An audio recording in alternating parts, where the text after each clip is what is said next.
Welcome to Twisted Truths, where betrayal meets brutal payback, and where the most unexpected twists expose what people are really capable of. This story isn't just shocking, it's personal. They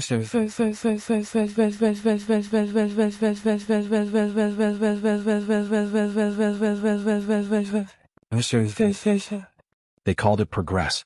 I called it a death trap. I wasn't new to the game. I'd spent over 3 decades in construction, earned every scar, every creaking joint, every sunburnt line on my face by being the guy who gave a damn. My name's Cole Barrett. I started out as a laborer in Butte, Montana, and after clawing my way up the ladder, I'd become a senior site supervisor. By the time I landed the job overseeing the Cascade Vista Tower project in Helena, a gleaming 8-story commercial complex, I figured I'd found a place I could ride to retirement. But then Justin Carr walked onto my site. Fresh off some trendy Seattle firm, with his shiny loafers and his overpriced tablet, Justin didn't even shake my hand the first time we met. He introduced himself to the crew like he was reading a script. "Let's build something great, guys," he said with a fake smile and not a speck of dirt on him. I gave him the benefit of the doubt. Mistake number 1. The first month was subtle. Safety meetings got shorter. Quality inspections became a formality. When I raised my hand about some improperly braced scaffolding on the 3rd floor, Justin brushed it off. "The engineering team signed off," he said without even glancing at what I pointed to. That moment should have told me everything. But I still did my job. I documented it. Like I always did. Like my dad taught me. If something goes wrong, the record is all that matters. Then came the bolt. I'd been on enough steel jobs to know the sound of a wrench hitting resistance. The crew called me over to the 4th floor one morning, said the tension felt off. I checked it myself. The bolts were subgrade. Not what was on the plans. Not even close. "Justin, these need to be replaced. If there's a windstorm, this whole frame could buckle." "The supplier says they meet standard tolerances," he replied, barely looking up. That was the last real conversation we had before he slid a termination notice across the desk. "You're slowing down progress with unnecessary concerns," he said as if I'd asked to be a problem. I didn't raise my voice. Didn't make a scene. I picked up my hard hat and nodded. I'd spent 30 years building things that lasted. Justin had just built himself an enemy. Back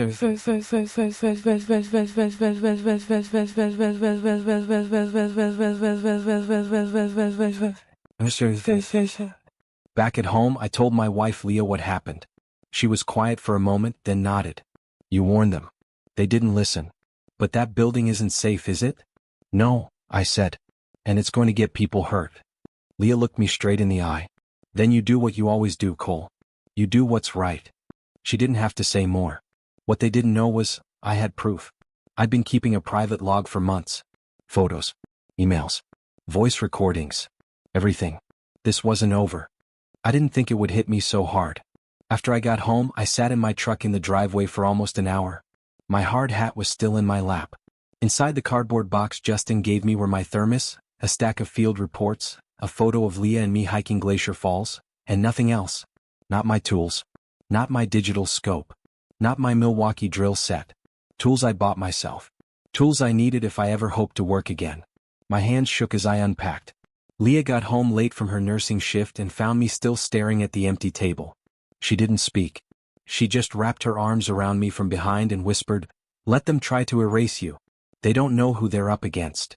I wanted to believe her. But that night I couldn't sleep. The next morning I called HR to ask about my missing tools. The woman on the phone sounded like she wanted to be anywhere else. "Mr. Carr listed your termination as due to insubordination and creating a hostile environment," she said. "If the tools were purchased with company funds." "They weren't," I snapped. "And I'd like that reason for termination in writing." She hesitated.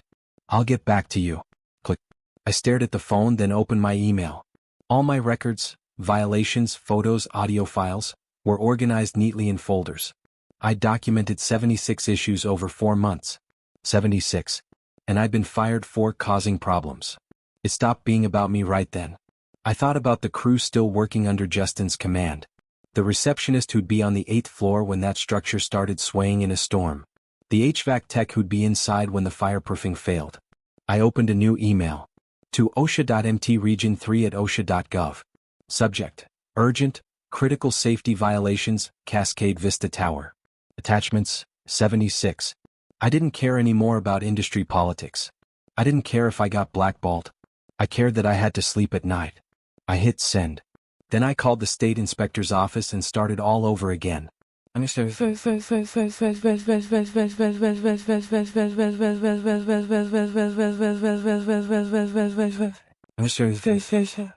That afternoon Justin called. "What the hell are you doing, Cole?" I didn't say anything. "You filed a complaint with OSHA?" "Not a complaint. A report." "You were fired, Cole. You have no authority." I could hear the edge in his voice. He was trying to sound calm, but the tension leaked out in clipped words. He wasn't used to losing control. "Then there's nothing for you to worry about," I said. "I'm already hearing from other firms. You're being labeled toxic. You'll never work in this state again if you keep pushing. You stole my job. You stole my tools. And now you want me to shut up. This is how the industry works. Don't pretend you're some damn hero." I hung up. 5 minutes later, my phone rang again, unknown number. Was a lawyer. "Mr. Barrett, this is Sandra Walcott, legal counsel for Driftline Construction. I'm contacting you to advise that any further defamatory statements regarding our company or projects could result in litigation." "You mean the documentation I've sent to federal and state authorities?" "There are legal repercussions to the dissemination of confidential project records, especially if taken without permission." I didn't take anything from Driftline. I documented what I saw with my own equipment and accounts. She paused. "In that case, we reserve the right to enforce your signed NDA." "I never signed one." Click. I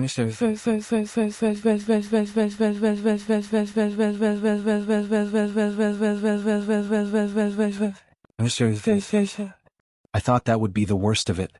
I was wrong. I spent the next week calling old contacts trying to find another job. One after another they gave me the same careful line.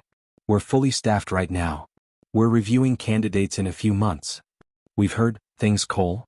By Thursday I couldn't eat. I couldn't sleep. Leah caught me staring at the walls one night, eyes glassy. "You didn't do anything wrong," she said. "That doesn't matter," I whispered. "They're going to win. They always win." And that's when I hit rock bottom. Not because I was broke. Not because I was blacklisted. Because for the first time in 30 years I felt like doing the right thing had cost me everything. That night I almost deleted the OSHA email. Almost. But then the next morning, a man named Frank Delaney showed up at my doorstep. Frank had been my electrical foreman on Cascade Vista. We'd worked together for over 15 years. He was jittery, eyes darting like a man with something heavy in his pocket. "You didn't hear this from me," he said, handing me a flash drive. "But they're trying to fix the records. Replacing the bolts you flagged. Fixing supports overnight. They know OSHA's coming." I stared at the flash drive. "What's on here?" Everything they faked. Concrete strength results. Fire rating letters they buried. Donna in purchasing has been keeping copies. She gave them to me. And now I'm giving them to you. "Frank, they'll know it came from you. My son's company leased 3 floors in that building. He doesn't know. But I do. I won't let him walk into a tomb built for profit." He turned and left. I held the drive in my hand like it was radioactive. The truth was heavier than any steel beam I'd ever lifted. But for the first time in days, I had hope. I didn't sleep that night either, but this time it wasn't fear keeping me up. It was focus. I drove to the public library and plugged the flash drive Frank had given me into one of their computers. The files inside weren't just concerning, they were damning. Dozens of internal emails, material certifications with digital signatures that had been modified, PDF versions of fire resistance tests stamped failed, then reissued as pass with slightly altered batch numbers. I cross-checked every one of them against the reports I'd seen on site. There was no question. Driftline had been falsifying safety documentation. Not sloppy mistakes, fraud. Deliberate. Calculated. And the implications were massive. This wasn't just a case of a greedy project manager cutting corners. This was a full-blown conspiracy. And it didn't stop with Justin Carr. Back home I showed the files to Leah. Her eyes widened as she clicked through. This is criminal. They buried test results. Lied about the bolt grades. Even replaced documents submitted to the building department. But who would approve this? I stared at the screen. Someone in City Hall. She paused, then said, "I ran into Vivian Taylor at the hospital today. Her husband's on the city council. She said Driftline made a big donation last year. Right before they got fast-tracked approval for the Cascade Vista zoning variance." That was the missing piece. It wasn't just corporate greed. It was corruption. I didn't know who else was involved, but I knew one thing. They weren't going to stop unless someone made them. I sent a new batch of emails. This time, not just to OSHA or the state inspectors, but to the Montana Attorney General's office. And I attached every document from Frank. Then I picked up the phone and made one more call. Gregory Stein had built Driftline from the ground up before handing it off to his son, Thomas. I'd only met him once back when I first joined the company. He had a reputation for being honest. Old school. The kind of man who'd fire you for stealing a bolt, but hand you his own hammer if he needed to finish a job. I didn't expect him to answer. But he did. Cole Barrett? Haven't heard that name in a while. I know this is out of the blue, sir. But I need to talk to you about what your son's done to your company. There was a long silence. Come to my house. Bring whatever you have. Gregory lived in a modest cabin outside Helena, surrounded by pine and silence. I sat with him on the deck overlooking the lake as he reviewed the documents. His hands were still calloused from years on the job. But his eyes, they darkened with every new file he opened. I had my suspicions, he said quietly. Thomas was always more interested in growth than quality. But I never thought he'd sink this low. He's not acting alone. No. And I can prove it. He stood and disappeared into the house. When he returned, he carried an old black ledger and a thumb drive. I kept access to a few company accounts after I retired. I've seen payments going to private consulting firms, who aren't doing any work. I traced one of them. It's a shell company tied to a city inspector's wife. He fixed me with a steady gaze. I built that company with pride. I won't let my son destroy it to cut costs and win contracts. That night we made a plan. Gregory would take the financial documents and board-level evidence to Driftline's board of directors, most of whom were old colleagues of his. I would keep funneling safety violations to OSHA and the Attorney General. We were going to hit them from both sides. But someone else had already caught wind of what we were doing. The next morning, a woman named Kara Lindsay called me. Investigative reporter for the Helena Tribune. I'm working on a story about construction oversight failures, she said. Your name came up from a source at the inspector's office. I hesitated. I can't comment on an ongoing investigation. I'm not asking for names, she said. But people need to know what's happening, before someone gets hurt. I gave her one quote. Request public records on the Cascade Vista Tower approval process. Look for anything rushed. Anything donated. She got the message. 3 days later, the front page headline read, Fast-tracked corner cut. City's largest tower faces safety scrutiny. They didn't name me directly. But everyone in the industry knew who the whistleblower was. The phone started ringing again. This time not with threats, but with fear. Cole, it's Frank, OSHA's here. Not one inspector, 5. They're crawling all over the place. Corporates freaking out. The second text buzzed through. Donna, city just froze approval on phase 2. Word is the mayor's office is spooked. You did this. And then, a third call. From Gregory. The board's called an emergency meeting. They want answers from Thomas. I'll be there tomorrow with everything. I sat back stunned. For the first time I saw it clearly. They tried to bury the truth beneath concrete and steel. But what they didn't count on was that I'd dig it all back up. Gregory Stein wasn't the kind of man who spoke in threats. He just moved. When he showed up at the Driftline boardroom with 2 leather-bound folders and a flash drive, he didn't raise his voice. He let the evidence speak. Irregular payments. Shell company invoices. Material discrepancies. Photos. Altered permits. City connections. When he finished, he looked his fellow directors in the eye and said, You can either save this company, or let my son take you down with it. That same afternoon, Driftline's corporate legal team sent a memo to the mayor's office offering full cooperation with any audits. It was damage control, too little, too late. Behind the scenes, Gregory kept us updated. The board was shaken. Furious. Some were even considering voting Thomas out as CEO. They'll try to pin it all on Justin Carr, Gregory told me. But this is bigger. We need a final strike before they sanitize the mess. We weren't just blowing a whistle anymore. We were aiming for the detonation point. Meanwhile, OSHA wasn't wasting time. Frank kept feeding me updates from inside the site. Anonymous messages, encrypted emails, burner accounts.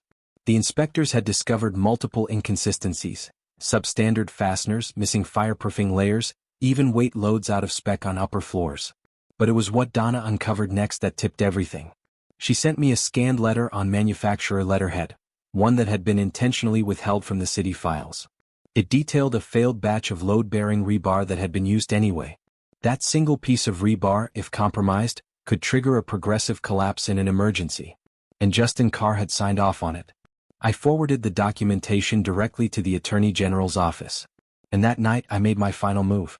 I reached out to Kara Lindsay, the reporter from the Helena Tribune, and gave her the green light to publish a second exposé. This one would name names. I didn't want recognition. I wanted accountability. I sat down with Kara off record.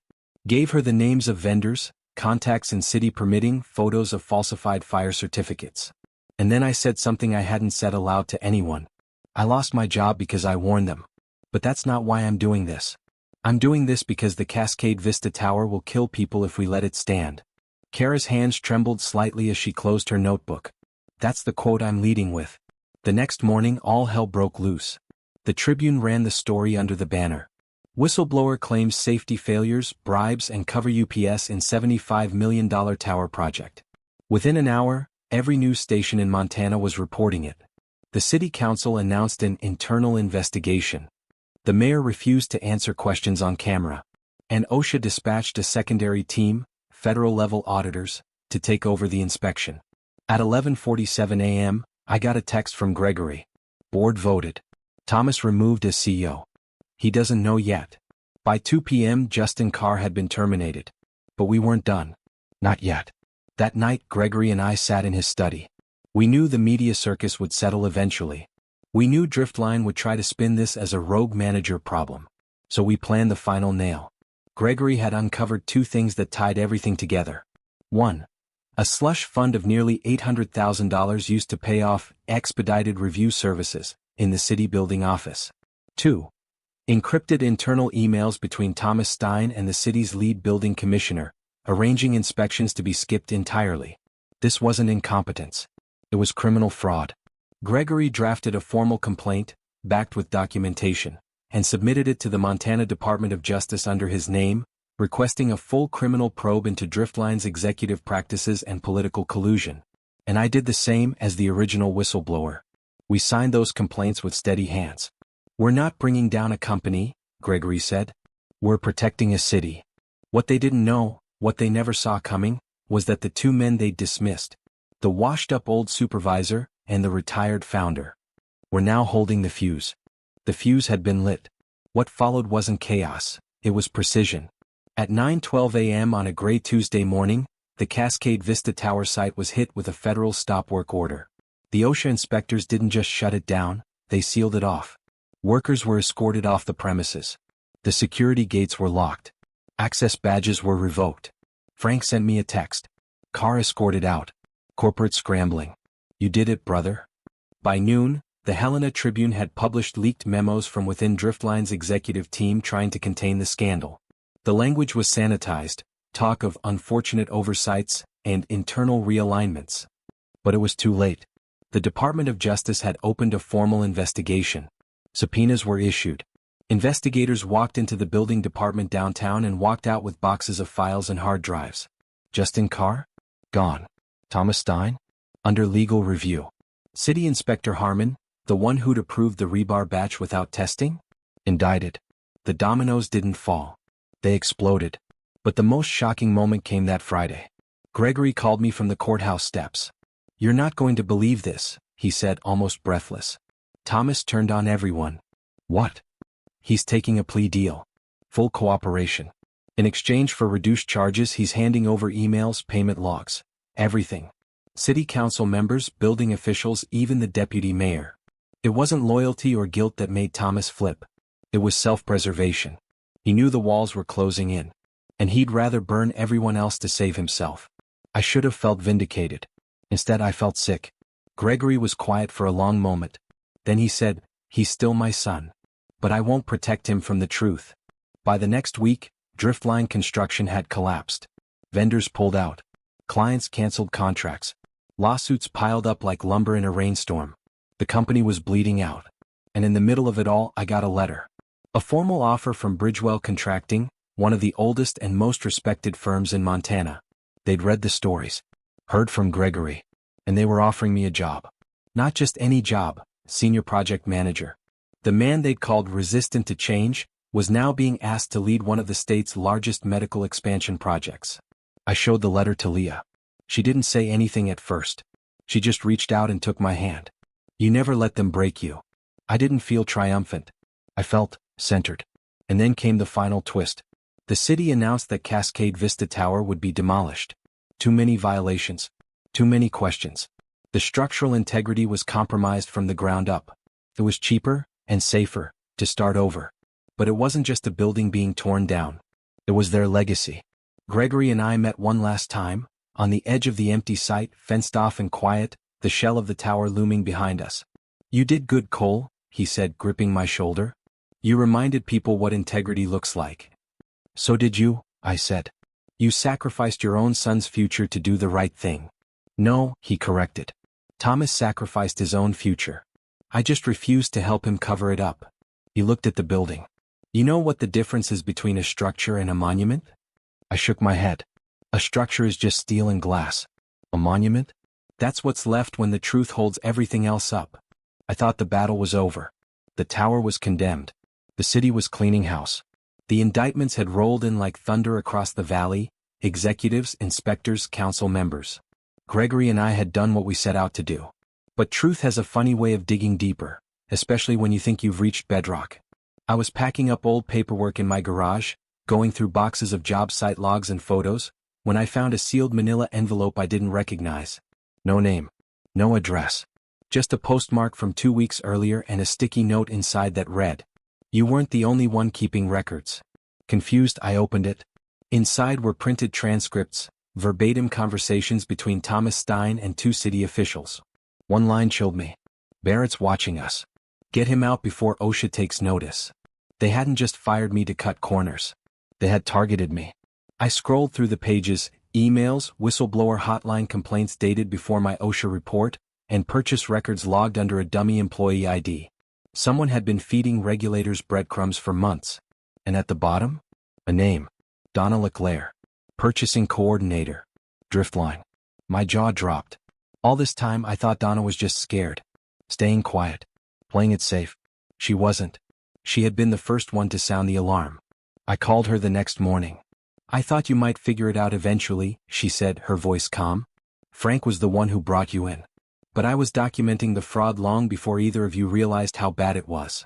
You never told me, I said. Because they were watching you, Cole. If they thought you were the source, they wouldn't look for anyone else. And it worked. I got everything I needed while they obsessed over discrediting you.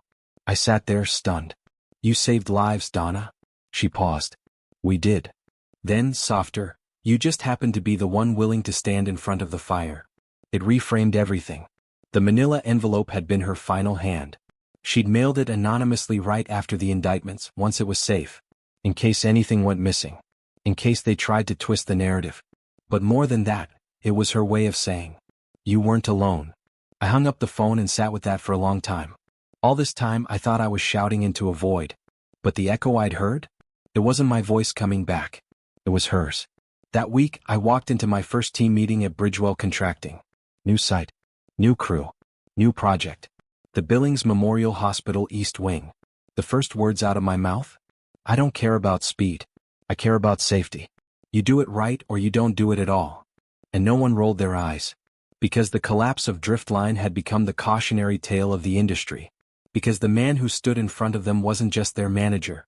I was the man who blew the whistle and survived. On the way home that evening, I stopped by the library and printed out something I hadn't seen since the day it published. The Tribune headline from months earlier. Whistleblower saves Helena from disaster. Inside the tower built to fail. I folded it neatly, placed it into a frame, and added a sticky note. Thanks for watching my back. CB. Then I dropped it off on Donna's porch. No words. No knock. She'd done what I hadn't even known how to do. She'd started this fight. And now, it was time for me to finish it. 3 months after the Cascade Vista Tower was condemned, I stood in the back of a packed courtroom. Press. Contractors. Union reps. City officials. Workers from the job site. Even a few old supervisors I hadn't seen in years. At the front sat the defendants. Thomas Stein, former Driftline CEO. Justin Carr, the fall guy turned accomplice. And 2 city building officials who'd traded safety for campaign donations and backroom deals. The judge's voice echoed through the chamber. On the charge of conspiracy to commit fraud, we find the defendants guilty. Gasp. Murmurs. Then silence. The kind of silence that only falls after justice finally lands. Justin dropped his head. Thomas didn't flinch. He stared straight ahead, his last ounce of pride stiffening his posture. But I saw it in his eyes, emptiness. The realization that everything he tried to build was already dust. The judge continued, her voice steady. For endangering public safety, for obstructing regulatory oversight, and for knowingly falsifying structural documentation, this court recommends maximum sentencing under state law. No one clapped. No one cheered. The moment didn't need noise. It was loud enough already. Outside, I walked down the courthouse steps and into the Montana wind. Gregory was waiting. His hands were shoved deep in his coat pockets, face drawn but peaceful. "You okay?" I asked. "I buried my son today," he said quietly. "Not with a coffin, but with the truth." I didn't know what to say. He turned to me. "But I also buried driftline construction. And that, Cole, had to happen." I nodded. Some buildings aren't worth saving. Over the next few weeks, everything shifted. The state revoked licenses. The city council passed sweeping reform bills. 2 more companies tied to driftline were audited. The inspector general launched a statewide investigation into all expedited permit approvals from the last decade. And one by one, people who had kept their heads down finally spoke up. Because someone else had stood up first. Bridgewell put me in charge of the hospital expansion. It wasn't the biggest contract in the state, but it was the one that mattered most to me. We poured every footing by code. Every beam signed off 3 times. Every inspection transparent and scheduled weeks in advance. Frank Delaney became my electrical superintendent again. Donna? She joined as our purchasing lead, and walked in on day 1 like a damn legend. And Leah, she stood by me through it all. We fixed the roof on our house together. Hammer by hammer. Nail by nail. Like we were rebuilding our lives, one shingle at a time. 6 months later, I drove past the empty lot where Cascade Vista Tower once stood. It was flat now. Quiet. And in that silence I realized something. This wasn't just about a building. It was about legacy. About the cost of silence, and the power of one voice. I lost a job. But I'd gained something more powerful than any paycheck. Integrity. The kind that survives long after the blueprints have faded. In the end, truth has a way of surfacing, even if it comes twisted through pain and betrayal.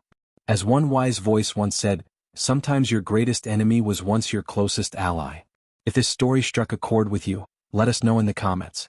And don't forget to subscribe, share, and spread the word, because justice deserves to be heard.